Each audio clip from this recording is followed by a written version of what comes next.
ওরে প্রেমের বিষে ধরছে গো জাহারে, ওরে কি করিবে ও সাইতার গো বিষে পরানো যাই, প্রেমের বিষে পরানো যাই গো।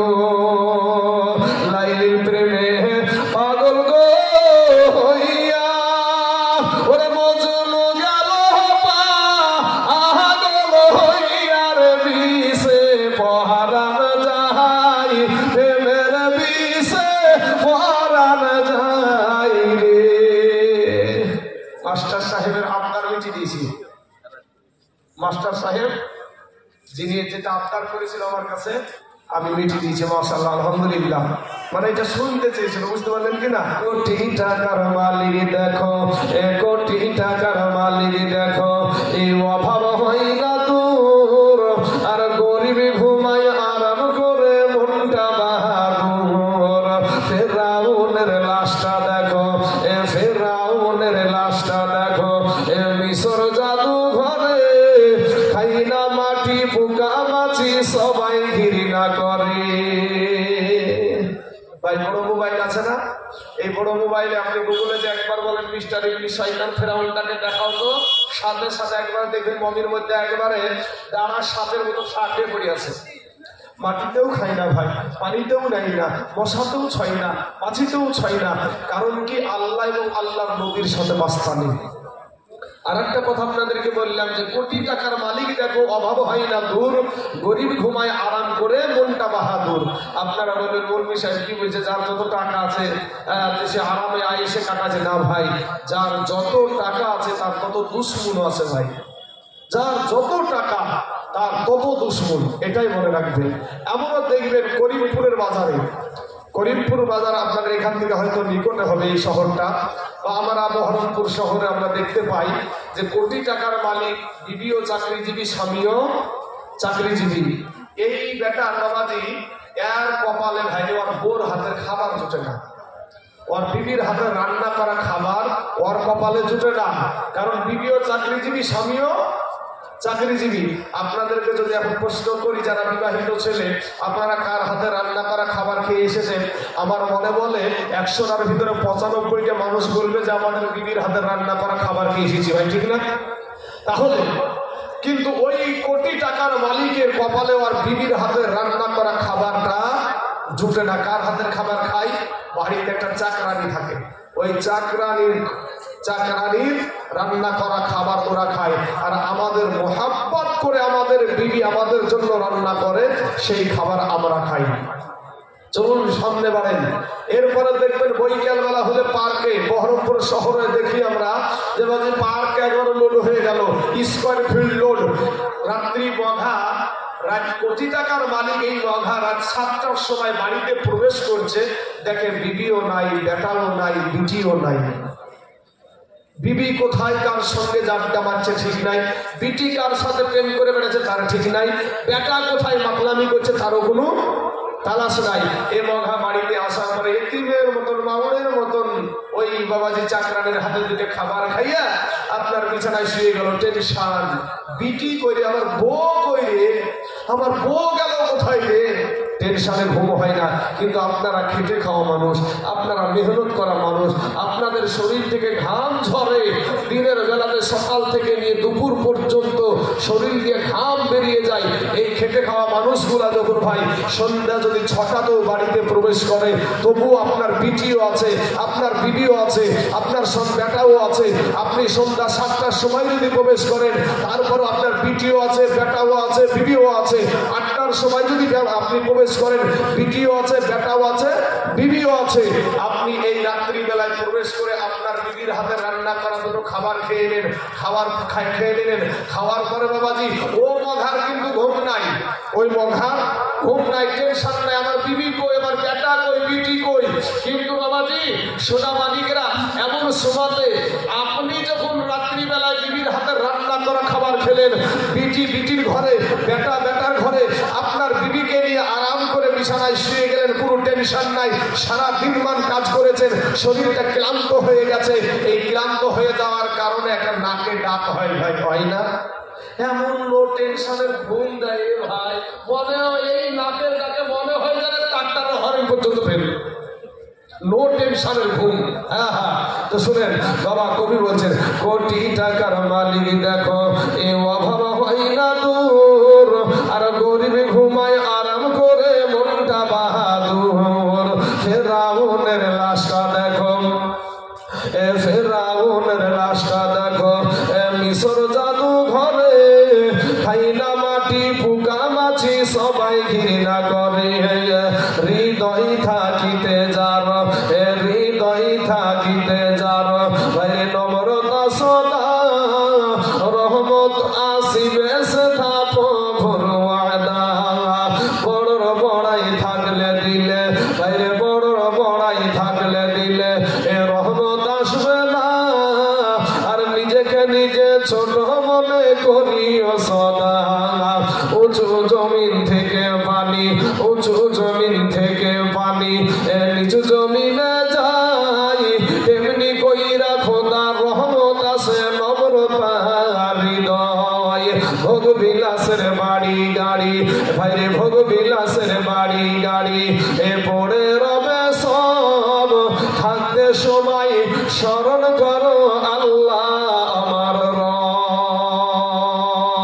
বাবারা ও আমার পর্দার আড়ালের মা খারা গো, শুনে জানা যে রাতের বেলা গো মা, এই দুনিয়াটা কিছুই না রে মুমিন।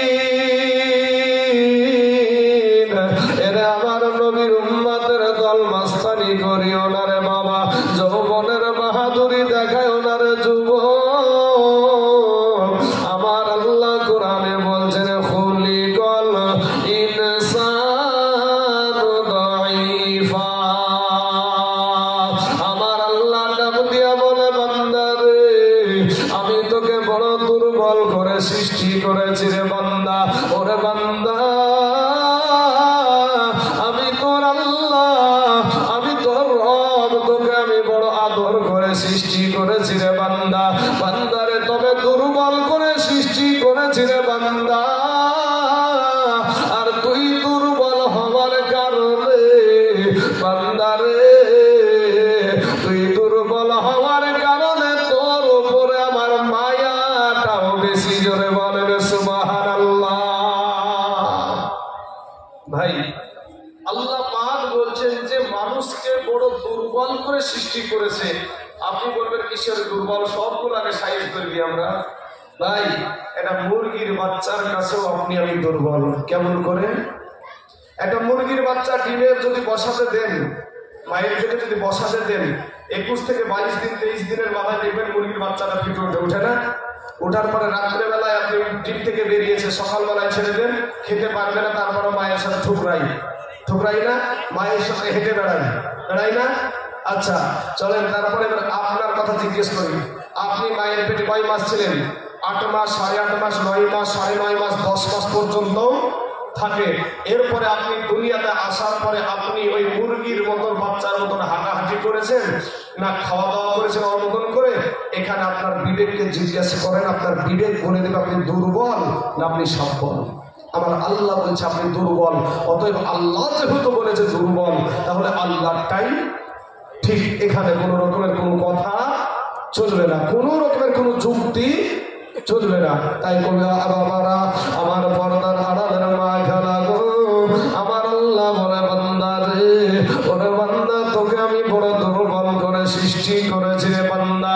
বান্দা রে আমি আল্লাহ তোকে দুর্বল করে সৃষ্টি করেছি, কিন্তু তোর উপরে আমার মায়াটা বেশি রে বান্দা। আমি আসমান সৃষ্টি করেছি, আমার বলি নাই রে বান্দা। আমি জমিন সৃষ্টি করেছি, আমার বলি নাই রে বান্দা। আমি পাহাড় সৃষ্টি করেছি, আমার বলি নাই রে বান্দা। ওরে বান্দা তুই হলি আমার। জোরে বলে সুবহানাল্লাহ। ভাই দুর্বলের প্রতি যে মায়াটা বেশি, এইটা আমার শুধু আল্লাহর যে মায়া বেশি তা না, আমাদেরও মায়া বেশি। আজকে আমার সম্মানীয় সভাপতি সাহেব যিনি এখানে বসে আছেন, তো এই ভাইয়ের ধরেন দুইটা বেটা আছে, কটা বেটা আমি জানি না, কথার কথা একটু বোঝানোর জন্য এক্সাম্পল হিসাবে বলছি ভাই। দুইটা বেটা, একটার বয়স হলো 10 বছর, একটার বয়স হলো 4 বছর। এখন মৌলভী সাহেব 20,000 টাকা দিয়ে একটা মোবাইল কিনে নিয়ে এসেছে, শখ করে মোবাইল, বেতন কম মৌলভী মানুষের 20,000 টাকার মোবাইল মানে একটা শখের মোবাইল, বুঝতে পারলেন না? তো বাবাজি এই 20,000 টাকার মোবাইল নিয়ে এসে রেখেছে, 10 বছরের যে বেটাটা ও সঙ্গে সঙ্গে ফেলে দিয়ে ভেঙে ফেলেছে, ভেঙে ফেলেছে। এখন মৌলভী সাহেবের রাগ হবে না ভাই? বলেন, একটা রাগ তো হবে। 10 বছরের যে বেটাটা, ওকে 2 থাপ্পড় লাগাবে না? হারামজাদা দিয়ে আমার মোবাইলটা ভেঙে ফেললি, আমি একটা শখ করে কিনে আসলো, 2 থাপ্পড় লাগিয়ে দিবে। ও পেঁয়াজ কাঁদতে পালালো। ওই একই দোষ 4 বছরের বেটাটাও করেছে, একই দোষ 4 বছরের বেটাটাও করেছে। এখন মৌলভী সাহেব বলছে কি চোখ রাগিয়ে তাকাচ্ছে। 4 বছরের বেটাকে তো মারা যাচ্ছে না, এক থাপ্পড় দিলেই তো পটল তুলবে। তো বাপ তো জানে যে এক থাপ্পড় দিলেই পটল তুলবে। তো চোখ রাঙিয়ে তাকাচ্ছে বেটার দিকে। তো বেটার দেখবেন ওই ছোট ছোট ছেলেগুলা, 4 বছর 3 বছরের ছেলেগুলা বুঝতে তো পারছে যে বাবা আমার দিকে রাগিন্বিত ভাবে তাকাচ্ছে। তো মুখের আকৃতিটা আলাদা হয় না ভাই? আলাদা হয়ে যায়। বাপ বুঝতে পারে যে আমার বেটার কলজে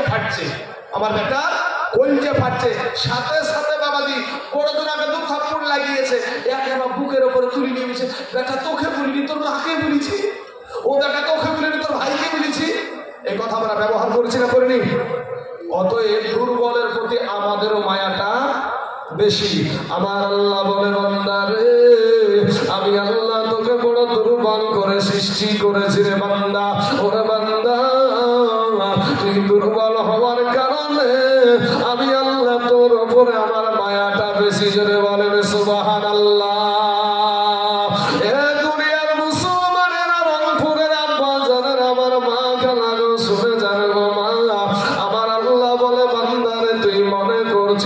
আমার চাইতে তোর মা জননী তোকে বেশি ভালোবাসে। ওরে বান্দা, তুই মনে করছিস আমার চাইতে তোর বিবি তোকে বেশি ভালোবাসে। ওরে বান্দা, তুই মনে করছিস আমার চাইতে তোর সন্তান তোকে বেশি ভালোবাসে। ওরে বান্দা, তুই মনে করছিস আমার চাইতে তোর ভাইজান তোকে বেশি ভালোবাসে। না রে বান্দা, আমি আল্লাহর চাইতে তোকে কেউ বেশি ভালোবাসে না। চিল্লায় একবার জোরে সোরে বলেন সুবহানাল্লাহ। সুবহানাল্লাহ বললেও, আলহামদুলিল্লাহ বললে, জায়গা মতো আস্তাগফিরুল্লাহ বললে এগুলাতে নেকি হয় ভাই।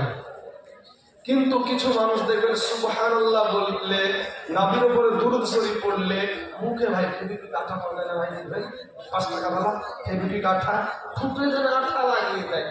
বাবাজি, এই জবানটাও আল্লাহর দান। কথা বলেন ঠিক না ঠিক? হ্যাঁ, এই জবানও আল্লাহর দান। আমরা মুসলমানেরা বুক ফুলিয়ে বলবো আমাদের রব হচ্ছে আল্লাহ। ওই আল্লাহকে ডাকতে, আপনার মাকে ডাকতে কোনো লজ্জা আছে ভাই? কোনো লজ্জা নাই। কিন্তু এমন কিছু হারামজাদা ছেলে আছে, মাকে মা বলে ডাকে না ভাই, আব্বাকে আব্বা বলে ডাকে না। মা বাপকে কিভাবে সম্মান করতে হয় এরকমও আদর্শ তাদের জানা নাই। বাবাজি, ওই কথা আমি যাবো ইনশাল্লাহ। আমার একজন হয়তো সভাপতি সাহেব, কোনটা যে আসল সভাপতি আমি বুঝতে পারছি না, তবে একজন বলেছে যে মায়েদের তরফ থেকে কিছু আলোচনা করতে, আমি ওদিকে যাবো ইনশাল্লাহ। তবে বাবাজি, আপনি যে আমরা যে আল্লাহর গোলাম, দুর্বল। রাস্তাঘাটে রাস্তা দিয়ে গাড়ি পাস করা যাচ্ছিল না। যখন আসছিলাম ভলেন্টিয়ার ছেলেগুলো না থাকলে রাস্তা দিয়ে গাড়ি আনতে পারতাম না। বলার দরকার আছে না নাই ভাই? হক কথা বলার দরকার আছে না নাই? আজকে যারা রাস্তায় ভিড় করছে, এদের মা মুসলমান, এদের বাবা মুসলমান, এদের দাদা মুসলমান, এদের 14 গোষ্ঠী মুসলমান, এরপরেও বাবাজি মেলাতে ঠেলা খাচ্ছে। বলেন তো, এই মানুষগুলোর বিরুদ্ধে কথা বলার দরকার আছে না নাই? কি কথা বলেন না কেন? হক কথা বলতে ভয় পায়েন না। আমার আল্লাহ বলছেন ওয়াতাওয়াসাউ বিল হক, আপনাকে ইসলামের জন্য হক কথা বলতেই হবে। আর যদি হক কথা বলতে না পারেন, মুনাফিক হয়ে কবরে যেতে হবে। বাবাজি আমার সোনা মানিকেরা, বুঝলে বুঝ পাতা, না বুঝলে তেজ পাতা। আমি বাবাজি মালটা গরম মাল, আমার কিন্তু খুব ঠান্ডা মাল। কিন্তু ভাই গো সুবহানাল্লাহ বললে এই জবানটা যদি আমার আল্লাহ বুবা করে পাঠাতো, কোন পৃথিবীর কোন ডাক্তারের ক্ষমতা ছিল? এমবিবিএস ডাক্তার বলেন, যতগুলো সার্জন বলেন, তার জবান থেকে কথা বের করতে ভাই? হ্যাঁ, আমার আল্লাহ বলে বান্দা রে, ওরে বান্দা তুই আজ দুনিয়ার জমিনে রক্তের জোর বাহাদুরি করছিস রে বান্দা। তোর যখন কোনো পরিচয় ছিল না, তোকে কেউ চিনত না, ওরে বান্দা আমি তোকে তিল তিল তিল তিল তিল তিল করে আমি বড় করেছি রে বান্দা। ওরে বান্দা আমি যদি তোকে বন্ধ করে দুনিয়ার জমিনে পাঠায়া দিতাম, পৃথিবীর এমন কোন ডাক্তারের ক্ষমতা ছিল না তোর চোখ দুটো আবার ফিরাইয়া দেয়।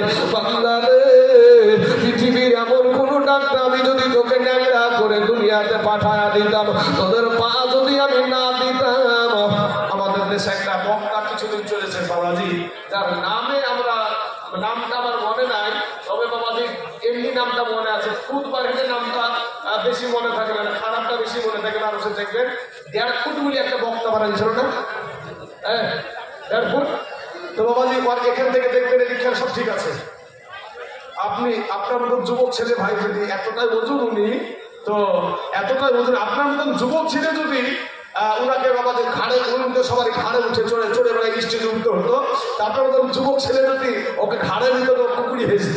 আমার মুসল্লি ঘাড়ে নিয়ে চড়ি, বাবারে কোন ভারী গো, অথচ এখান থেকে ভাই এটা নাই, এখান থেকে এটা নাই। আপনার মতন একটা যুবক ছেলে আমার মুসল্লি আমি ঘাড়ে নিয়েছে, ঘাড়ে নিয়েছে কোন ভারী বাবু। হ্যাঁ, অথচ হাত গুলাও নাই, পা গুলাও নাই।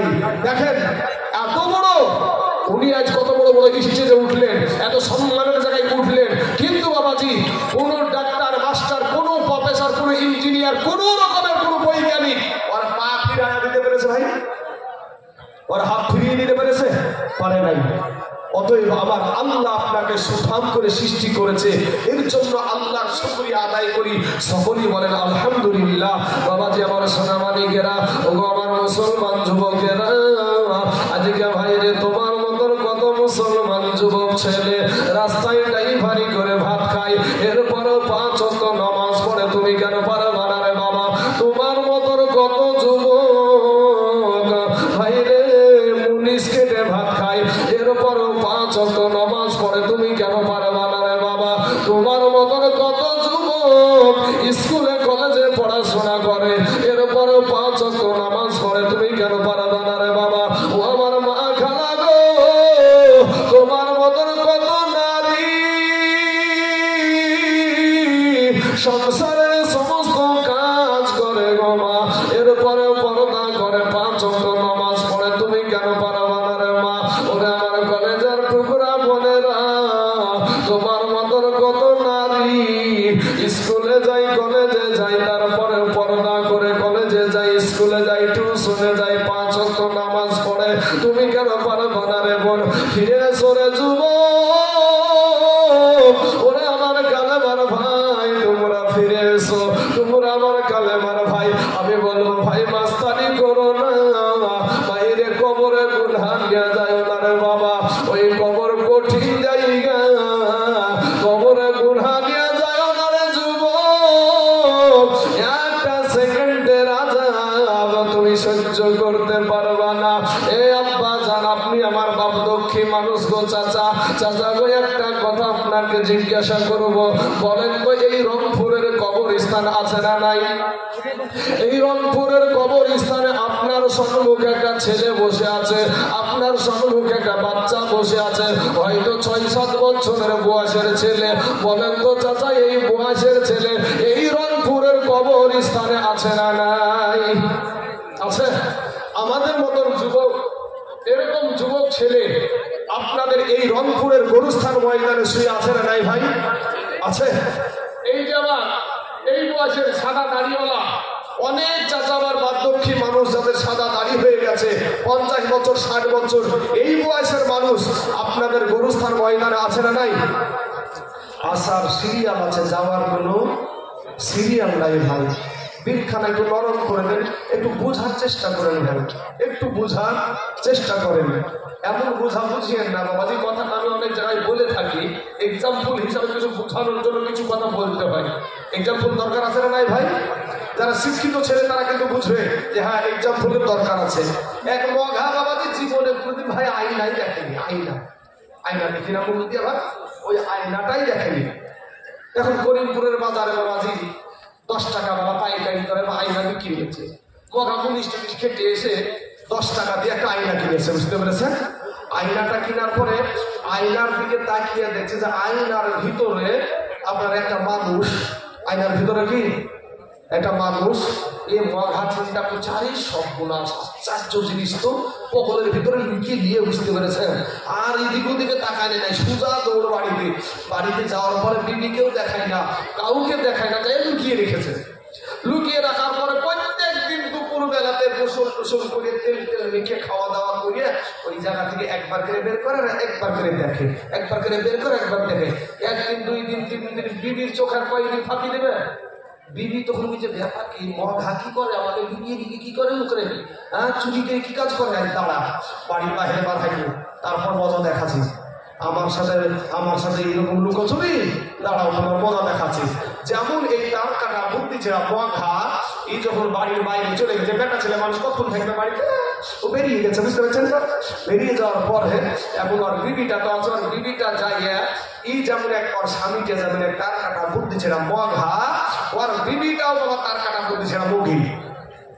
ওর বিবিটা যখন ওই লুকানো জায়গা থেকে আয়নাটা বের করে আয়নার দিকে তাকিয়ে দেখছে যে আয়নার ভিতরে একটা সুন্দরী মহিলা। আয়নার ভিতরে কি এই মহিলা দেখে ইয়ার মেজাজ গরমা, 40-এর কুঠা পার হয়ে গেল আর এই বয়সে ও আবার, হ্যাঁ কবে জানি জামাই এসে বাপ বুঝে ডাকে, আর এই বয়সে ও আবার প্রেম করতে আরম্ভ করেছে। মেজাজ গরম করে বাবাজি যাবে কোথায়? শাশুড়ি মায়ের কাছে। শাশুড়ি মা বুড়ি হয়ে গেছে, বৃদ্ধা হয়ে গেছে। শাশুড়ি মাকে যে মা দেখেন তো আপনার বেটার কুকর্মগুলো। কেন রে মা, কি হয়েছে রে মা, কি হয়েছে? তো বলে যে আপনার বেটা 40-এর কুঠা পার হয়ে গেল আর এই বয়সে আমার মতন সুন্দরীকে রাখিয়া ও আবার প্রেম করতে আরম্ভ করেছে।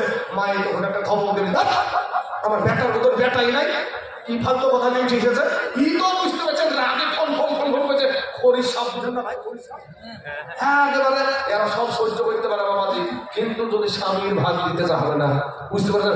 রাগে চোখে বুঝতে পেরেছেন, বুড়ি মহিলা হাত খাপ করে ধরে নিয়েছে। চলেন আপনাদের সামনাসামনি ডাইরেক্ট দেখাচ্ছি, স্বচক্ষে দেখাচ্ছি, স্বচক্ষে আপনাকে দেখাবো। চলে এই বুড়ি মহিলা বুঝতে পেরেছেন, একে টাইতে নিয়ে যায় এরা যেমন তার কাটা বুদ্ধি ছিল মঘার মঘি, ওর বাবা তার কাটা বুদ্ধি ছিল। ওর মাকে দিয়েছে বাবাজি, দিয়েছে দিদি তো দিবে, ও প্রমাণ দেখাবে, যে দেখাবো আয়না বের করে দিয়েছে। ওই আয়নার দিকে তাকিয়ে দেখছে আয়নার ভিতরে একটা বুড়ি মহিলা, আয়নার ভিতরে একটা বুড়ি মহিলা। এবার আয়নার ভিতরে বুড়ি মহিলা দেখে কি শুরু করেছে কান্না, কেউ চুপাইতে পারে না, কেউ অত চুপাইতে পারে না। একই কথা, ও বেটা তুই কি করবি, ও বেটা তুই কি করবি, ও বেটা তুই কি করবি। কেউ যখন চুপাইতে না পারলো বেটার কাছে খবর গেল, বেটা আসছিল। বেটা আসার পরে বেটা তখন বলছে মা তুমি কান্দো কেন, গায়ে হাত তোলা যাবে, যে মা তুমি কাঁদছো কেন, ও মা তুমি কান্দো কেন। তখন মায়ের বলছে বেটা রে, ওরে বেটা ইসলাম ধর্মে 4টা বিহা করা যাই যাচ্ছে রে বেটা, তুই আর পালি না, এই বুড়ি কি পালি। বলে রে বুড়ি রেখে এটা বুঝার দোষ না আইনার দোষ। এই বুঝা বুঝিয়েন না বাবাজি, এই বুঝা বুঝিয়েন না। আমাদের কলকাতার শালিমার স্টেশন থেকে একটা ট্রেন ছেড়েছিল, ট্রেনটার নাম হলো করমণ্ডল এক্সপ্রেস। এই ট্রেনটা উড়িষ্যার বালেশ্বর নামে একটা জায়গায় গিয়ে অ্যাক্সিডেন্ট, কি ভাই মনে পড়ছে? অ্যাক্সিডেন্ট হয়েছিল, মুহূর্তের মধ্যে কান্নার আওয়াজ, বাঁচাও বাঁচাও। আমরা সোশ্যাল মিডিয়ায় দেখলাম যে 300 জন যুবক মারা গেছে, 300 জন যুবক মারা গেছে। ভাই রে, আসার সিরিয়াল আছে, যাওয়ার কোনো সিরিয়াল নাই। হ্যাঁ, আমার একটা পাগল ভাই আপনাদের এখানে হয়তো হ্যান্ডবিল দেখেছে, চলে এসেছে, মাশাআল্লাহ, বসে ভাই। হ্যাঁ ঠিক আছে বাবাজি। সোনা মানিকেরা আমার পরিচিত, ওনারা জালসায় নিয়ে এসেছিল আপনাদের এই আশপাশের গ্রামে, জমশেদপুরের এলাকায়। তো বাবাজি সোনা মানিকেরা আমার ভাই জানেরা। তো এবার আপনাদেরকে যে কথা বলছি ভাই, আসার সিরিয়াল আছে, যাওয়ার কোনো সিরিয়াল নাই। আপনি যেইভাবে দুনিয়াতে এসেছেন আমিও ওইভাবেই এসেছি, আপনি যেমনি ভাবে যাবেন আমিও ওইভাবেই যাবো।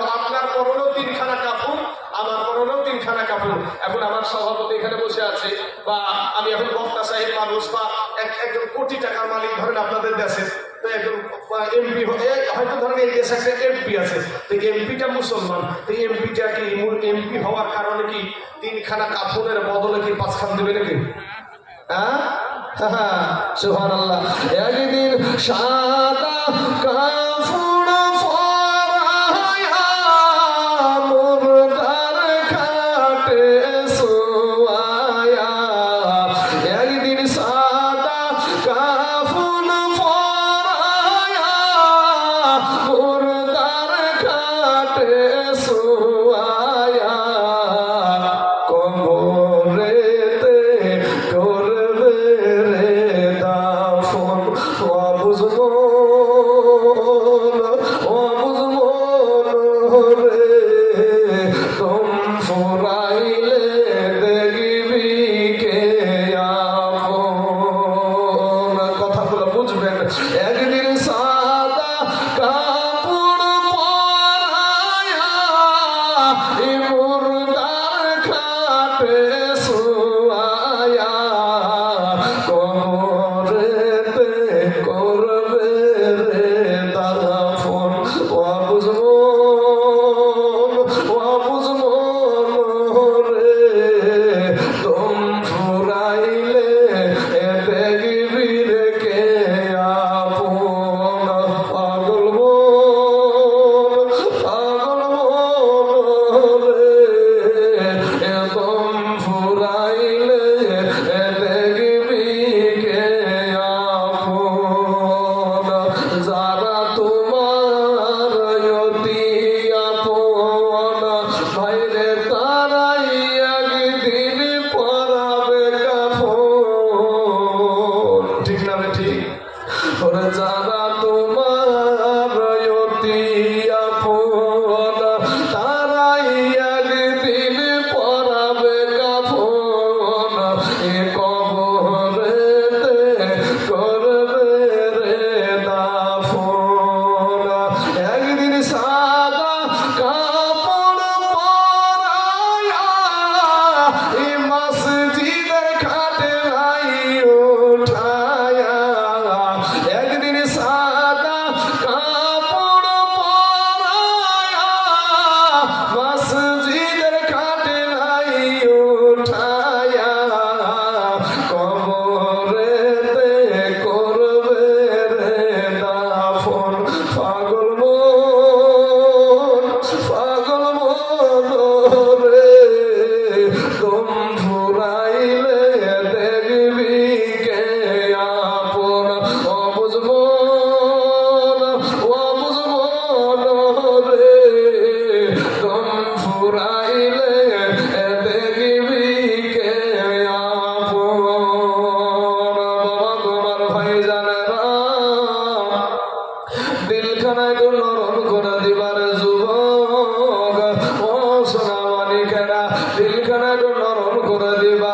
আজকে যদি একটা ফোঁটা চোখের পানি রংপুরের জমিনে যদি ফেলে দিতে পারো ভাই, এই পানিটা কাল কিয়ামতের মাঠে নাজাতের কান্ডারি হয়ে যাবে রে বাবা।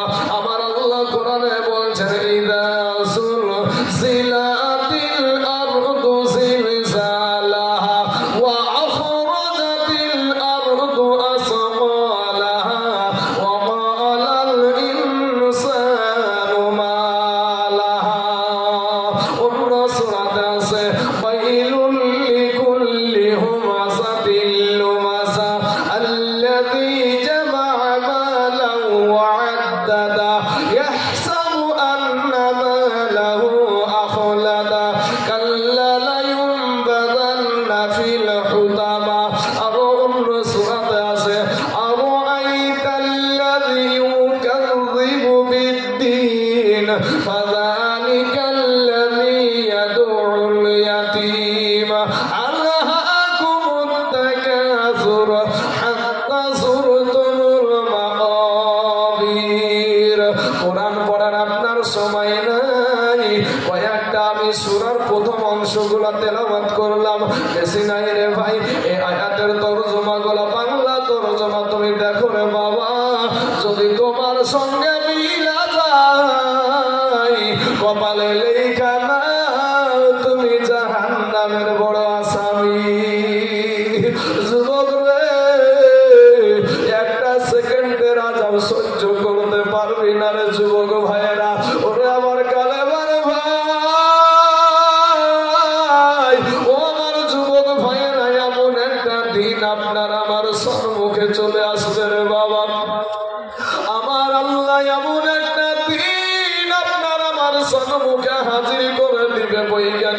বলছে 9,30,00,000 মাইল দূরে যেই সূর্যটা আছে বাবা, ওই সূর্যটা আল্লাহর হুকুমে মাথার কাছে নেমে চলে আসবে গো।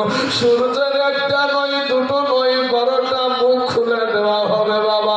ওই সূর্যের তাপে বাবা মাথার মগজগুলা টাস টাস করে ফেটে যাবে। মাথার মগজগুলা ভাতের মাড়ের মতো টকবক টকবক টকবক করে ফুটতে থাকবে। যুবক রে,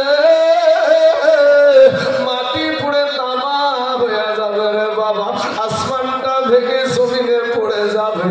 মানুষ বাবা কবর থেকে উঠে দৌড়াতে আরম্ভ করে দিবে। ওই দিনের আবহাওয়া দেখে মানুষ অনুমান, এমন কেমন দিন আসলো গো, এটা কোন দিন কেমন দিন আসলো বাবারে। যেই মহিলাদের বাবা বাচ্চা হতে গিয়া আমার নবী বলেছেন মৃত্যুর যন্ত্রণা আর সন্তান হওয়ার যন্ত্রণা একই সমান। জোরে বলেন সুবহানাল্লাহ।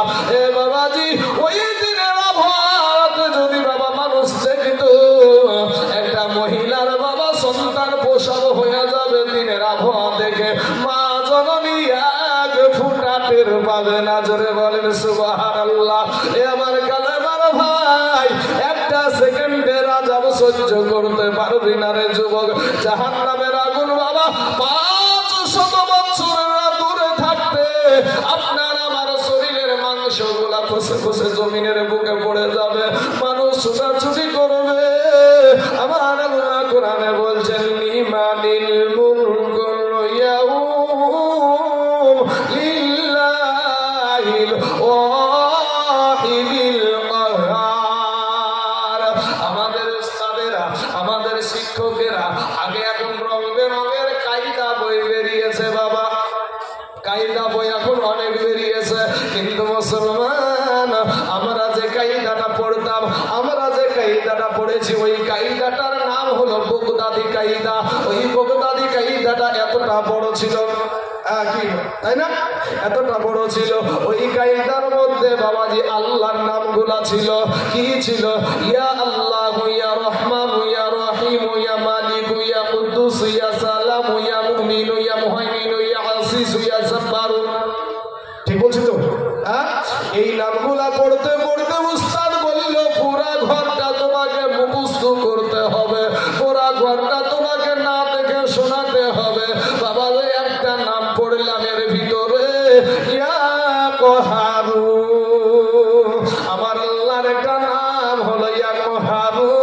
কিয়ামতের দিন মহারাগে রাগান্বিত হয়ে থাকবে রে বাপ।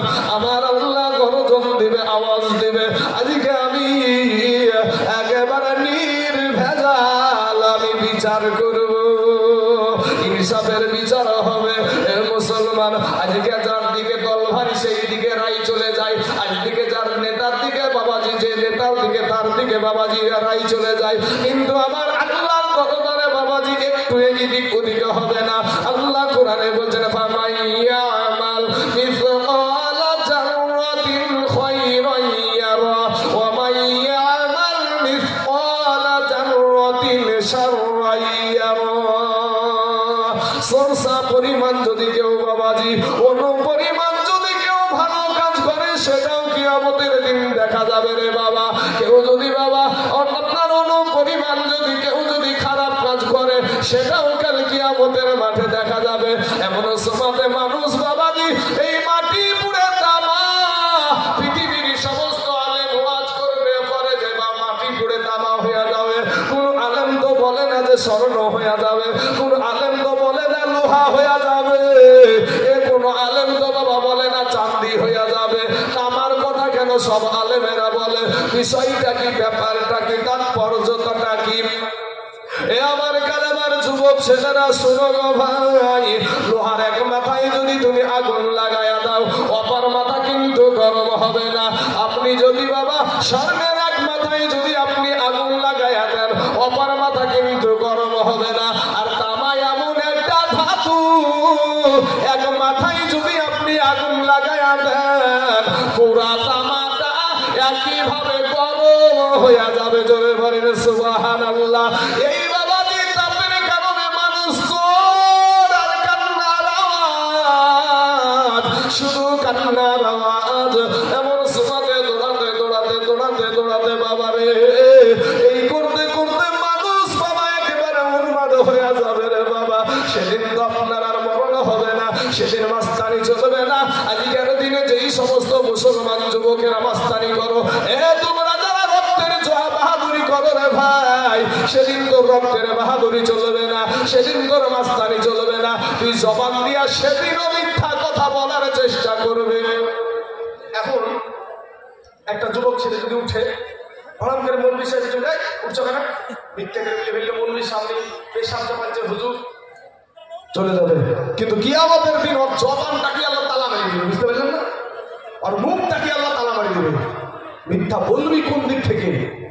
নামাজের যখন আপনার হিসাব নেওয়া হবে, তা নামাজের আর নামাজিরা তো নামাজ পড়ানোর মতন নামাজ পড়িয়ে দেখে দেবে, কিন্তু বেনামাজিরা বলবে হ্যাঁ আল্লাহ আমরা নামাজ পড়েছি, ওখানে যে চালাকি করার চেষ্টা করবে।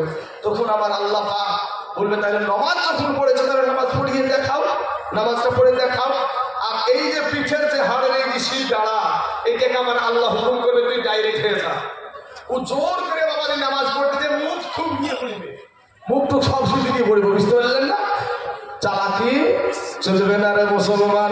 এ ভাইয়ের আমার দিলখানা নরম করে দাও রে বাবা, তওবা করে নাও মুসলমান ভাইয়েরা রে আমার, ও কালেমার ভাইয়েরা, এ আমার মুসলমান যুবক, তুমি আমার কালেমার ভাই রে ভাই, তোদের পায়া দোকানা গায়া দে, তোদের পায়ে হাত দিয়া বলি রে ভাই মাস্তানি করিও না রে বাবা। সোনামানি এমন একটা সময় গিয়ে বাবা যে আদম নবীর কাছে গিয়ে মানুষ হাজির হয়ে যাবে। আদম নবীকে গিয়ে বলবেন ওগো আমাদের আদি পিতা, আর এই কষ্ট সহ্য করতে পারি নাই গো, আপনি তো আমাদের আদি পিতা, আপনি আমাদের জন্য আল্লাহর কাছে ফরিয়াদ করেন। অমনি আদম নবী বলবেন লাস্তু লাহা, ইহার জন্য আমি না, ইহার জন্য আমি না। বাবা নূহ নবীর কাছে যাবে, উনিও বলবেন লাস্তু লাহা, ইহার জন্য আমি না।